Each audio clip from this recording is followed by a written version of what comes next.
भगवान किसी को गरीब ना बनाए। बस गरीबी बहुत बुरी होती है। हमने तो अपने जीवन में बहुत देखी, इसी गांव में रह करके देखी। जिस गांव में हम कथा कर रहे हैं, इसी गांव में हमने 8 वर्ष तक भिक्षा मांगी। 8 वर्ष तक भिक्षा मांगकर हमने जीवन जिया। इसी गांव में लोग हमारे पास बहुत आते, कोई दिल्ली का आता, कोई बंबई का आता, कोई बाहर का आता, विदेश के आते। विदेश के लोग भी हमारे पास आते। वो कहते, कहाँ आप यहाँ फंसे हो, दर्शन करने आया करो, चलो हमारे साथ, आपको हम आराम भी दिलाएंगे, आपकी व्यवस्था भी बनाएंगे, आपका हम बढ़िया मकान भी बना देंगे, आपका दरबार भी लगेगा। आप कहाँ फंसे हो, चलो हमारे पास। लेकिन हम उनको कह देते, क्षमा करो, हम यहीं रहेंगे। अब उन्हें हम क्या बताएं कि जिस गांव ने हमें खिला करके पढ़ा करके बड़ा किया, उस जन्मभूमि को हम कैसे छोड़ दें। जिस गांव में हमने भिक्षा मांगी हो, ये वही गांव है जहां की गलियों में हमने भीख मांगी, भिक्षा मांगी। ब्राह्मण का धर्म भिक्षा मांगना है।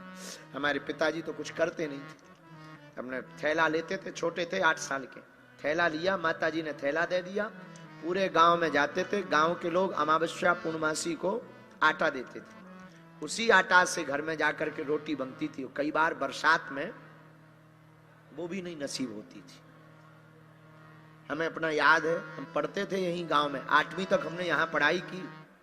एक प्रजामा रहता था, एक प्रजामा, और एक प्रजामा को हम जो है 3-4 दिन में, जब वो ज्यादा उसमें दाग लग जाएं, ज्यादा धब्बे पड़ जाएं, अब तो हनुमान जी लीला कर देते हैं, कपड़ा पहनने को मिल रहा है, उसी प्रजामा को रात को धोल करके सूखने डाल देते और सुबह उसी को पहन करके स्कूल जाते। आज भी हम वो रखे हैं, आज भी हम रखे, हम भूले नहीं हैं, आज भी हम रखे। और भगवान करे जब तक प्राण रहे तब तक हम भूलें भी ना।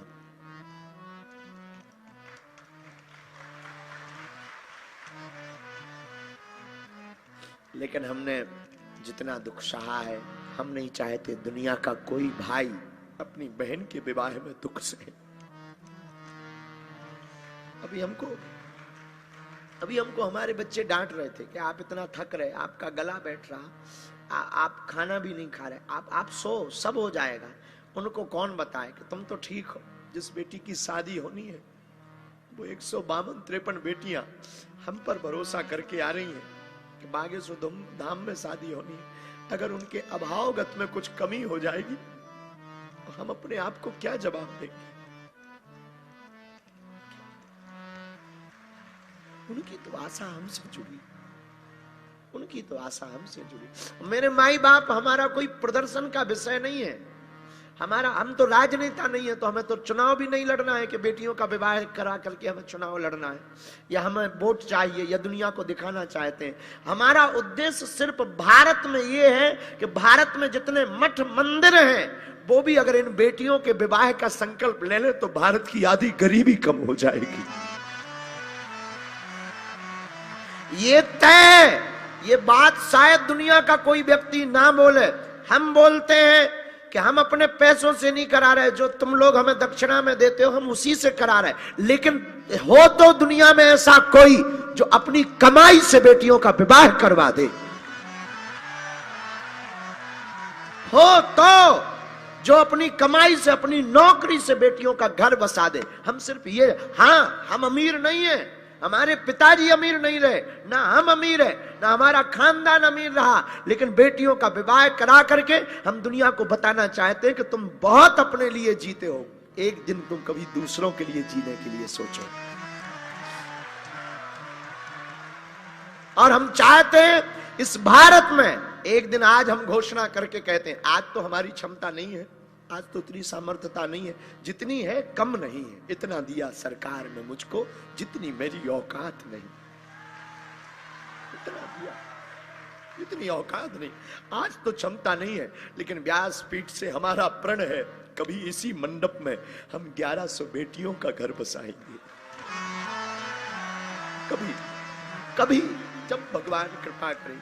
हमने अपनी बहन के विवाह में भोगा है, हमने अपनी, हमारा पुराना घर अलग जगह है, नया घर दूसरी जगह।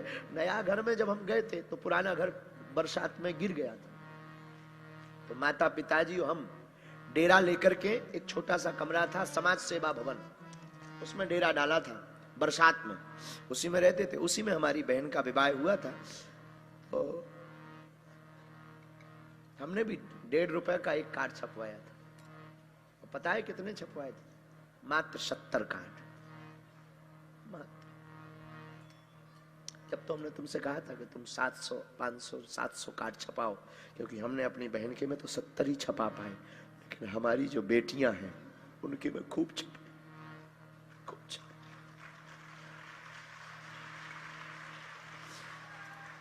हम तो अपनी बहन के विवाह में व्यवस्था नहीं कर पाए, तैयारी नहीं कर पाए, लेकिन अब हम भारत के किसी भी भाई की आंखों में आंसू नहीं देखना चाहते।